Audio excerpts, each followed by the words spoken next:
everybody. Welcome to another episode of Hermanas Unfiltered, a podcast where we talk about the real, the raw, and the relatable moments in life.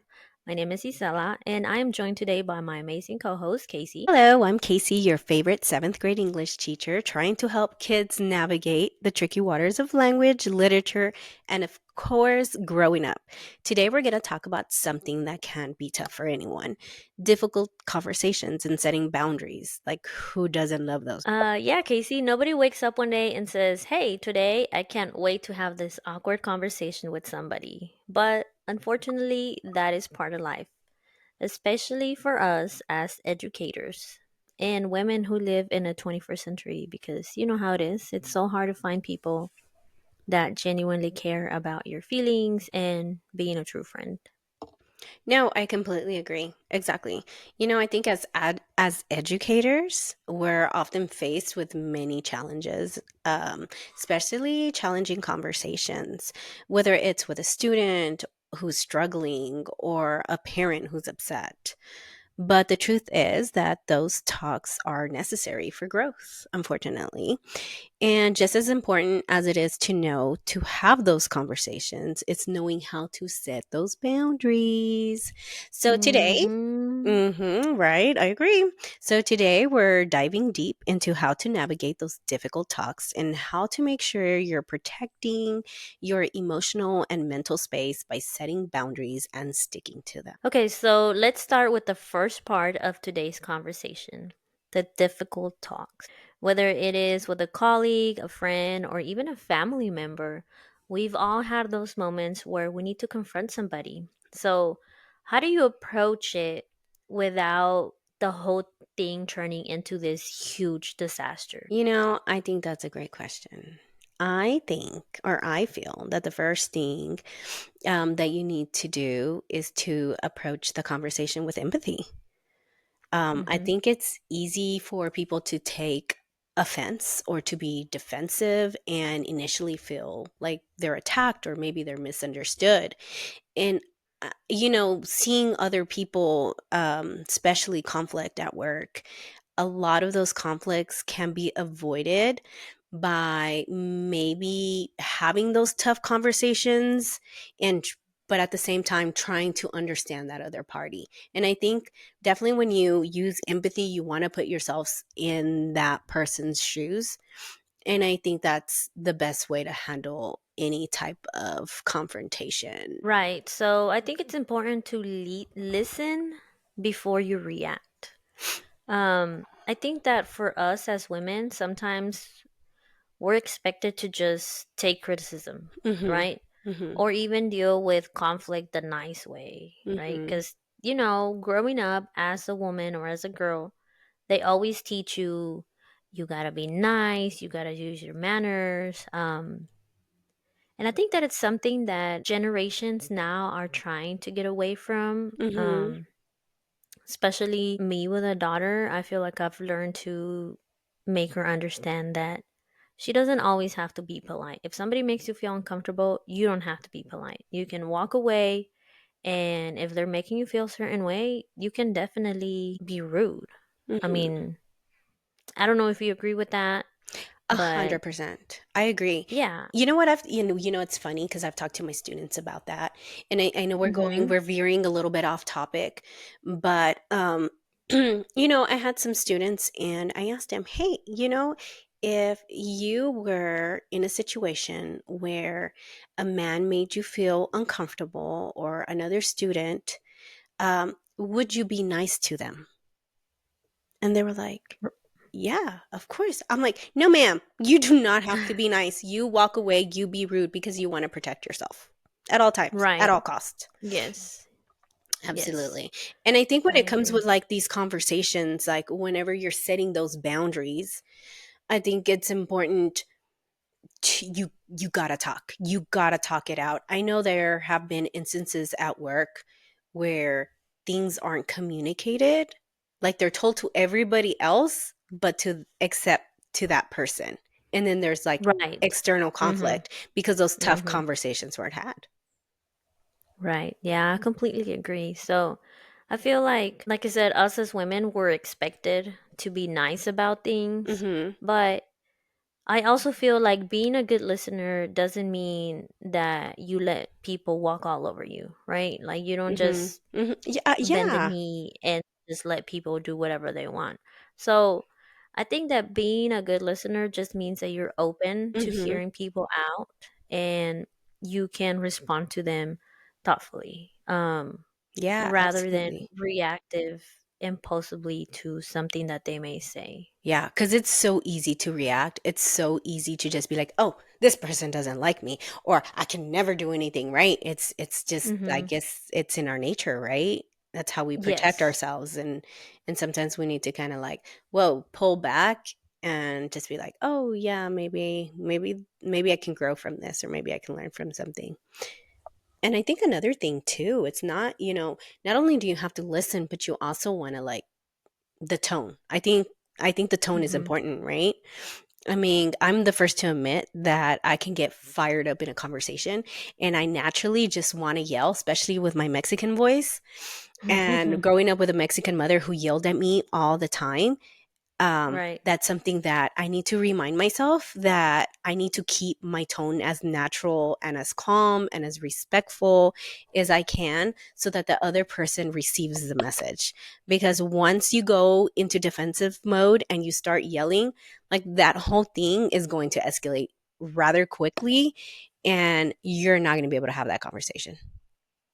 Right. And I feel like it's so hard to get away from having those blow ups and yelling and just being that way. Because I'm like you. I mean, I know we've talked about this before in previous episodes. Mhm. My dad is also a yeller. He yelled a lot when we grew up. So I picked it up and I yell a lot. And I've gotten better Mhm. at it, but it's still so difficult to pull back from it. So I think that what has worked for me when I'm getting ready to have like those talks with people, like especially at work, is to start with a solution or approach it as how can we fix this instead of focusing on the problem that's at Mm. hand. So I think this makes people feel like you're not blaming anybody for what the situation may be. I Mhm. think it's you focus on the positive and how you can move forward together to fix whatever problem is going on. Yeah, absolutely. Yeah, I think it's all about collaboration, and finding a way to move forward.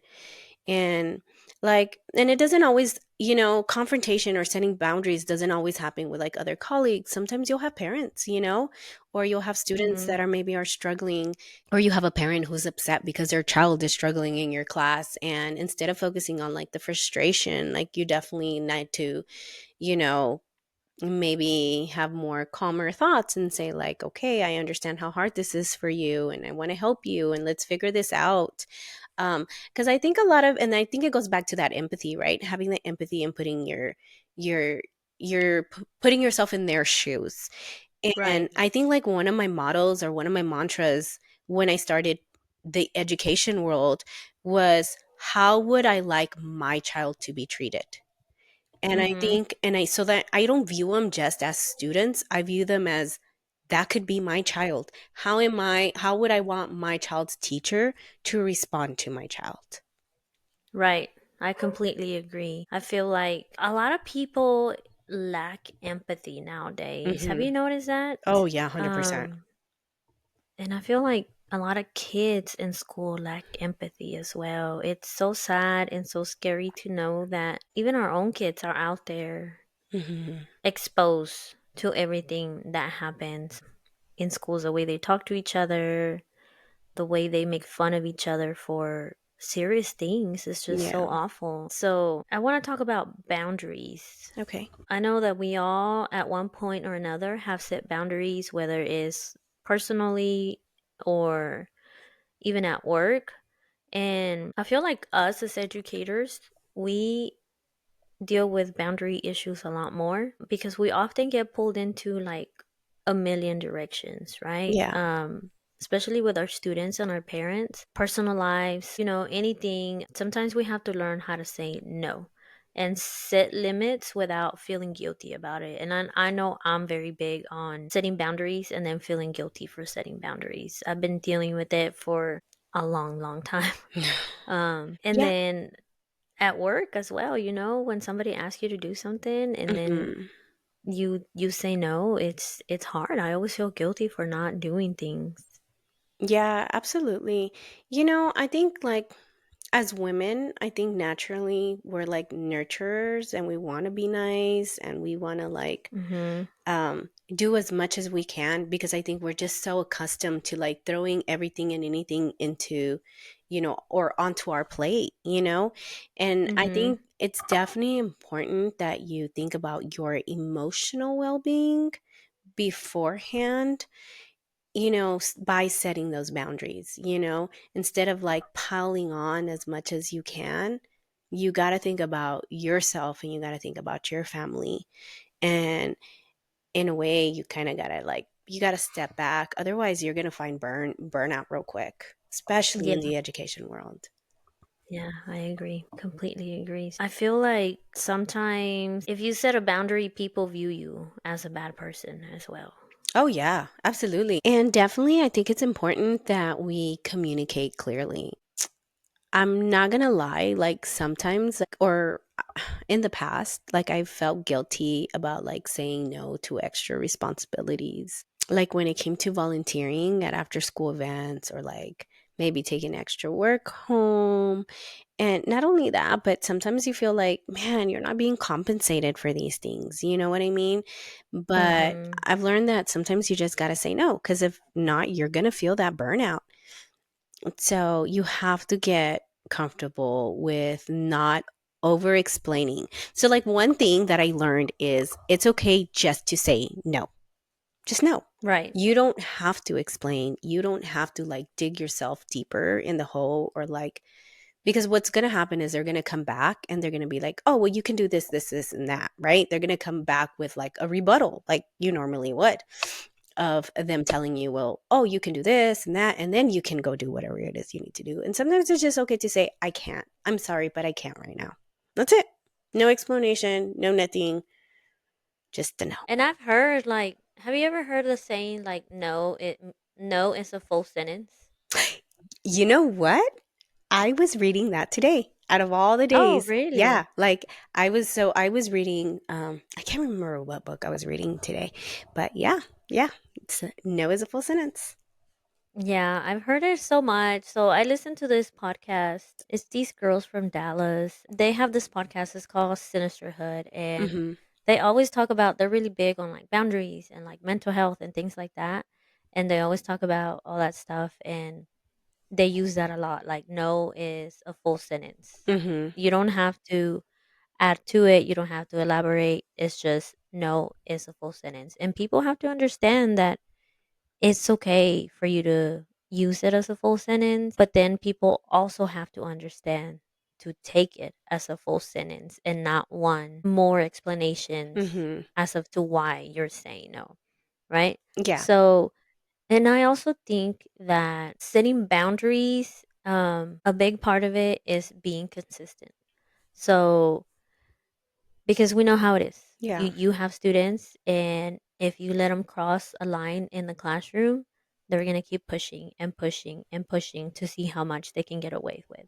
So it's the same thing with people. If you let them cross that line just once, they may start expecting it every single time. Yeah. So it's what we call tough love, Yeah. but you have to stand your ground, and people have to understand that they have to respect your boundaries in the long run. Yeah, absolutely. And the tricky part is just keeping your boundaries when other people naturally want to push back. And you're going to feel guilty. You are, and maybe a little bit anxious because nobody likes confrontation. And when they do question your decision, you're going to have to stay true to yourself and just be like, okay, they have to respect your boundaries because Right. you're the only one who can control how you enforce them. You know what I mean? You have to be gentle with Yeah, yourself. And even if you feel bad, it's a process. You're going to have to go through with it. I completely agree. So I want to talk about real life examples. Do you have a time when you had to have a tough conversation with a parent or a student or maybe somebody in your personal life? How did you manage it and how did you navigate it? Of course, like a few weeks ago, I had a student who was frequently, being disruptive in class, and Mm. um, I was tired. I tried everything, and I tried the one-on-one talks, the positive reinforcement, but nothing really seemed to work. So I had to sit down with that student's mom, and I was really nervous about it. And, I had to keep reminding myself that I wasn't there to accuse anyone. Like, I was there to collaborate and find a solution to the problem. And I think that's the key. And I don't know. I mean, maybe because we're educators, but I feel like collaboration is always essential when it comes to getting your kids to be successful in school. Yeah. Collaboration with your kids' teachers. Yeah. And you know what? I think if you approach the subject with empathy first, and, by starting maybe the conversation with, like, I can tell your child is struggling and they're having a hard time staying focused in class. And all I want to do is, work with you and understand them and figure out what's happening. And that's pretty much how our conversation went. Right. Is, I was just pretty empathetic, and, I approached it in a very caring way because I didn't want the parent to feel attacked or the child to feel Mhm. attacked in any way. And we had a really great talk. And we talked about like the possible distractions maybe that were happening at home and how they maybe could like translate to the classroom and were causing maybe stressors. Um, to that student. And it wasn't easy, but we did come up with a plan together, and it was tough conversation, definitely. But by framing it around the solutions, I think it'd feel less tense. I feel like that's a like such a great example, and those that are in the education field would understand because it's so nerve wracking to Yeah. call parents. It is so nerve wracking. Like I Yeah, used to cuz hate having to call parents yeah, for a cuz you feel like kid, you're the bad guy. right? Mhm. Yes, for sure. And I don't want I mean, I never wanted parents or kids to feel like I was the bad guy. Mhm. Uh, I don't know because I feel like it hinders the relationship, and you know how important relationships are in the classroom. Yeah. So, mm, I hated it. So, anyway, I think that the key takeaway from the example that you just gave is that you approached it with empathy, and then you focus on the solutions, and most of all, you stay calm throughout the whole conversation. So as far as boundaries, I guess in your situation, Mhm. you had to set some boundaries with that student to make sure that their behavior didn't affect the whole class, Mhm. right? Yeah, absolutely. Like, I had to make it clear that the disruptive behavior wasn't going to be tolerated. But I also offered, consistent support and alternatives. And we discussed, what could work and what wasn't working. So we definitely came up with some solutions. And it actually ended up being it was a nice conversation and it worked out in the end. What about you, Isela? Have you ever had an instance where you had to set boundaries in the classroom? Yeah, for sure. I mean, I think we all have as educators. I can think of one time when I had a kid. He kind of tried to get like chummy in the Mm. classroom, like he thought we were friends Mhm. because I've always been like that laid back teacher that, cool in the classroom, but still has rules and expectations. Yeah. And he was trying to leave the classroom before the bell ring, and he was trying to wait by the door. Mhm. And I was always that teacher that stood by the door like a minute before the bell rang to be there to open the door and let him out and then stand in the hallway as kids are passing by. Mhm. So, I also have that rule that you don't leave your seats until the bell rings. Nobody stands by the door. You stay seated until the bell rings. So this kid got up and came and stood by me, and I kept saying, "Please go sit down. The bell hasn't rung. We still have a minute. Um, sit still until it's time to go." And I guess he thought I was playing around, and he kind of like tried to shove me away from Oh, the door, and dang. like, but he did it playing Yeah, yeah, around. He yeah. didn't have any malice behind it. He literally thought that we were joking around, and I had to stop, and like be serious and use my teacher voice. And I was like, "Hey, we don't do this. I'm not your friend. I'm not playing around with you. You have to respect me. Like, you do not try to shove me, because then, you know, that could be considered assault. Yeah. So you don't do this." I said, "Please go sit down. We're not joking around. Wait until the bell rings." I said, "And don't ever, ever try to put your hands on me again, because we're not friends. I'm still your teacher and you still have to respect me." So I think it kind of took him by surprise, because he wasn't expecting me to be as Give them that I tough want to love. say, yes, he wasn't Mhm. expecting that, because, like I said, I was always cool with everybody. But he understood, and he never did it again. And he did apologize, and he was embarrassed, and he's like, "I'm so sorry, miss. I didn't mean it like that. I was just playing around." So yeah, I mean, I didn't. I don't. I want to say, like, of course, it was quick, because Yeah. it happened right then and there, and I had to address it. So I didn't have time to think about like approaching it with empathy or none of that stuff. But Yeah. I was tough. And I did explain to him, like, "We're not friends. I'm your teacher. You have to respect me. Please don't do that again." And I Yeah. didn't do it like in a harsh way in Yeah. front So of maybe you didn't his think about, peers. yeah, maybe you didn't think that, maybe you didn't think about the empathy, but it sounds like you did it in a pretty empathetic way. Yeah, because junior high kids, if they get embarrassed for everything, so the Mhm. last thing you want to do is do those types of things Yeah. in front of their peers, because then they That's true. they make fun of them. So, but yeah, that was one time that I can think of when I had to set boundaries with a student in the classroom. Yeah. Yeah, and you do. You definitely need to, especially with a student, to set those boundaries because you want to draw that line of respect. And I feel like, especially in middle school and high school, Mhm. you have to set those boundaries or they're going to walk all over Yes. you. Yeah, for sure. And I think that's a lot of, I don't know, I feel like a lot of teachers don't understand that you don't have to yell. Mm-hmm. You don't have to Or be mean or attack their character. yes. 100%. Mhm. Mm-hmm. For them to understand and respect you. So, going off subject Yeah. for a little bit. So, when I first started teaching, my first year teaching, I remember my friend, before I started, she told me, "I'm going to give you the advice that I was given when I took my first teaching job." Mm-hmm. And she said, "I was told, always be yourself in the classroom, because kids pick up on everything. Mm-hmm. And if you're being fake, or if you're trying to be somebody that you're not, the kids will pick up on it, Mm-hmm. and you'll never get them to form a bond with you and respect you in the classroom." I agree. So it resonated with me, and I used it from my very first year teaching. Like I said, I was that cool teacher that called everybody dude and joked around with them, and I had no problem, like, piggybacking from the kids when they were popping jokes in the classroom. Yeah. But I never did it in a mean and disrespectful way. Yeah.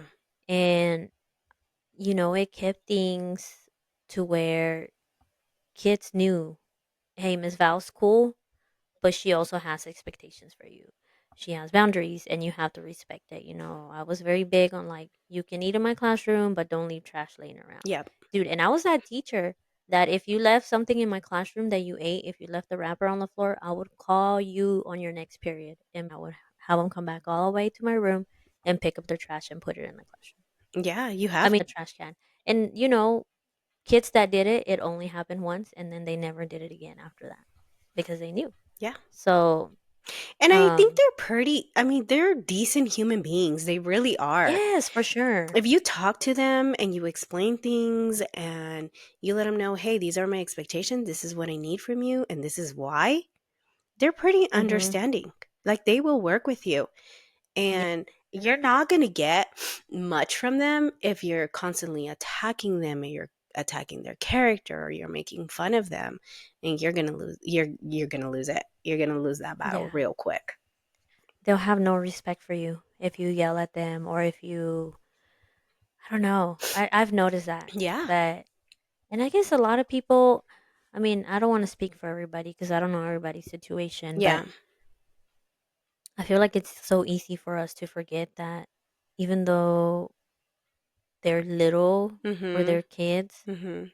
that they still have feelings and they have their own drama going on. And, they bottle so many things up. And that's why they act the way they do sometimes.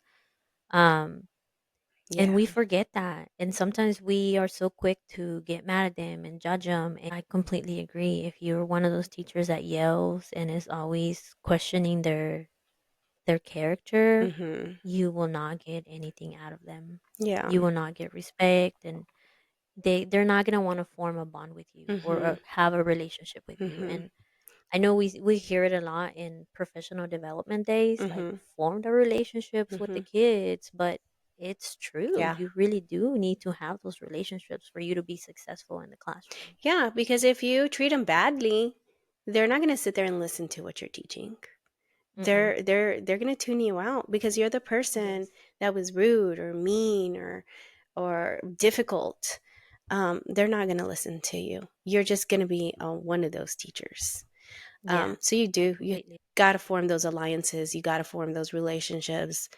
And just like, if there's a person, in your social group or in a social gathering that's rude or mean to you, I mean, you're going to like try to get away from them as much Right. as possible. You're not going to listen to what they have to say. So, same thing Yeah. in the Or you're not education gonna want world. to be around them. Mhm. Mm-hmm. Yeah. Yeah, so I think that's important, but also boundaries are important. So Yeah. you can be cool, you Mhm. can be nice to them, But you got to but have you your have to have boundaries. boundaries. Mhm. Yes, you have to have boundaries. Have you ever had like, kids call you their bestie? Yes, I have. I have. Yeah. And And what is your like reaction to it? I was just like, "Oh, thank you. That's so sweet. But just remember, I'm your teacher too." I'll make comments like Mm-hmm. that, or like, "Hey, remember, school comes first. I'm your teacher first." So yeah, I think I made it. I make it pretty clear that they're still my students, and if they feel like I'm their bestie, then I'm not gonna say I'm not your bestie. But I am gonna say, "Hey, I'm your teacher, and that's first and foremost. Like I am here to help you get an education. Like we're not gonna go hang out after school.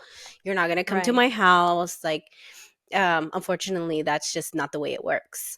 But if they feel like they are my friend, then I'm okay with it. But I don't necessarily like show like I'm not necessarily their friend. Do you know what I mean? right. Yeah, no, Like I am, but I'm I not. understand. Yeah, because I'm their Yeah, teacher. I understand. Right.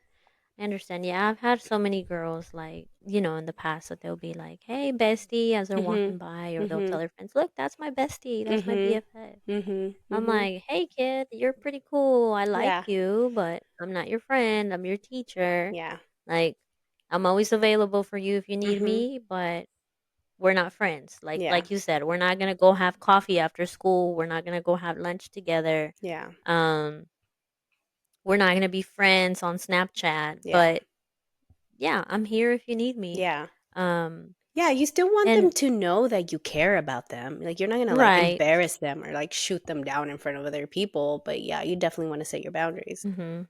Yeah. And I was always very big also on not letting kids come to my room during lunch. Yeah. I agree. I don't do that either. It's my time. Yeah, no.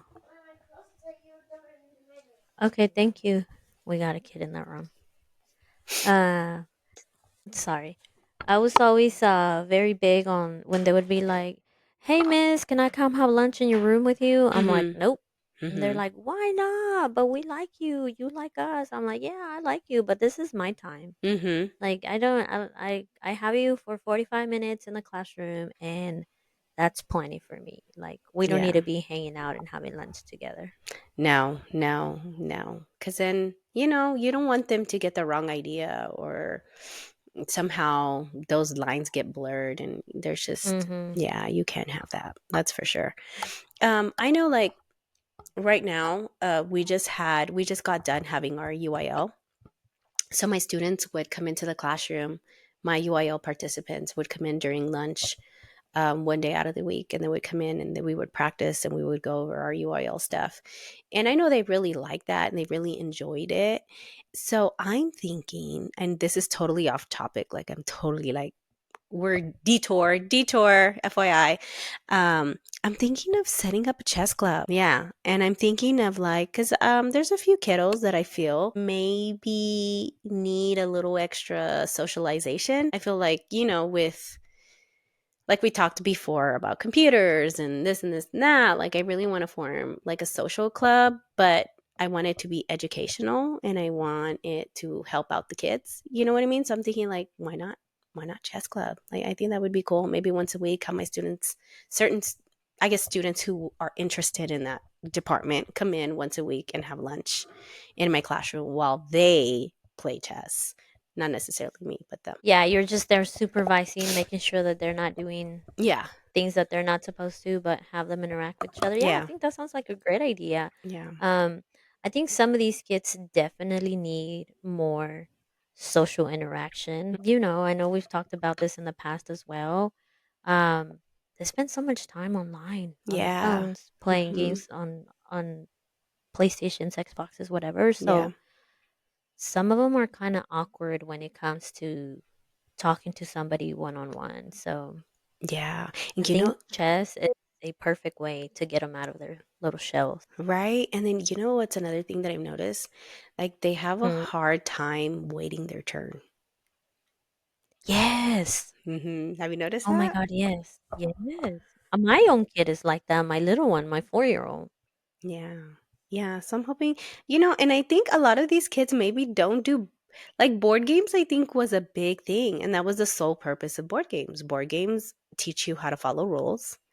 Board games teach you how to take your turn and wait your turn.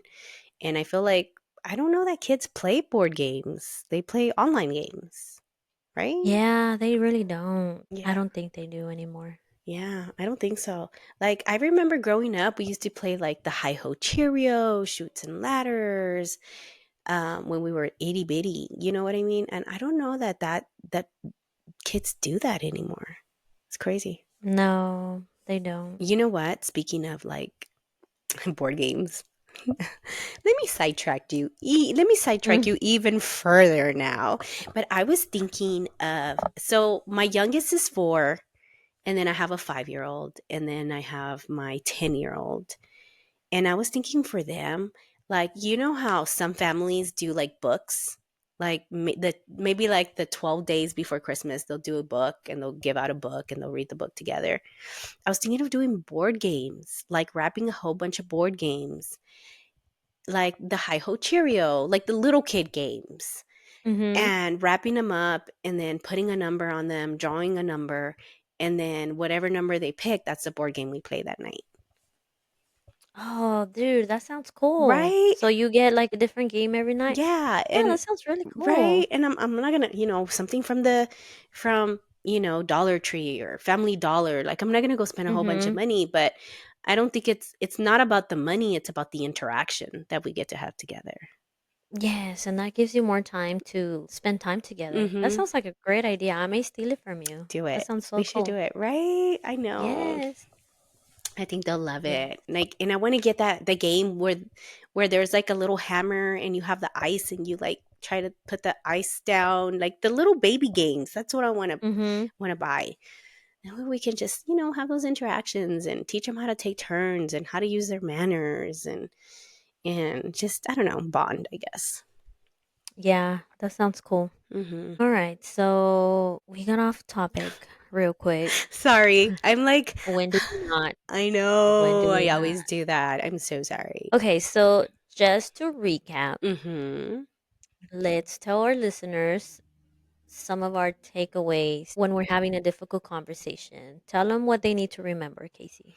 Okay, so definitely the first thing that you want to do is just listen actively. Like you want to make sure that you keep your calm tone and that you focus on the solutions. So listen actively, keep a calm tone, and focus on your solutions. And no blaming. There's no room for that. And when it comes to boundaries, you need to make sure that you're clear, consistent, and don't be afraid to say no when necessary. And Always remember that difficult conversations and boundaries are all about respect for the other person and for yourself. So, like Casey said, don't be afraid to say no. Boundaries are so important.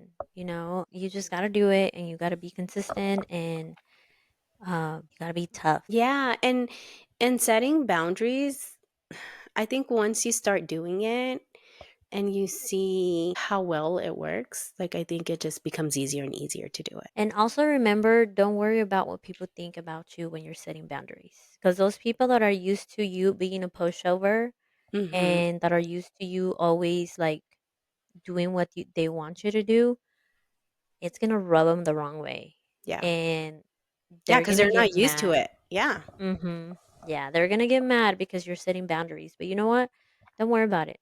Do what is best for you and your mental health and whatever it is that you got going on.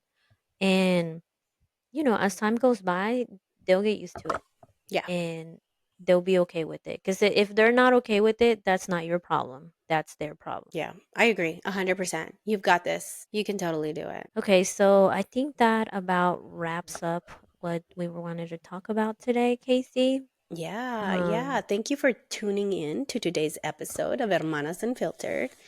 And, we definitely hope that you got something from this episode that's going to help you walk away feeling more empowered and leading you to having those tough conversations and setting those boundaries. And do it like a boss, girl. You got this. yes, you got this. All right, guys. So thank you so much for tuning in today. If you want to find us, we are on Instagram at where are we at, Casey? On Instagram, we are at hermanas underscore unfiltered. And on TikTok, we are at hermanas underscore unfiltered underscore pod. And then we recently got a YouTube channel, so you can see us now. If you're one of those people that like seeing the people when they're talking, we are on YouTube, and our handle is at Hermanas Unfiltered Pod. Yeah, subscribe and share and leave us a review. I want to know what you guys are thinking. Like, do you like this? Do you not like this? What do you want us to talk about? Yes, and if there's something that you want us to talk about, let us know. You can email us at hermanasunfiltered@gmail.com. And as always, thank you so much for tuning in, and we will catch you on the next one. That's right. We love hearing from you. So don't forget to write us. And hasta luego, hermanas. Bye.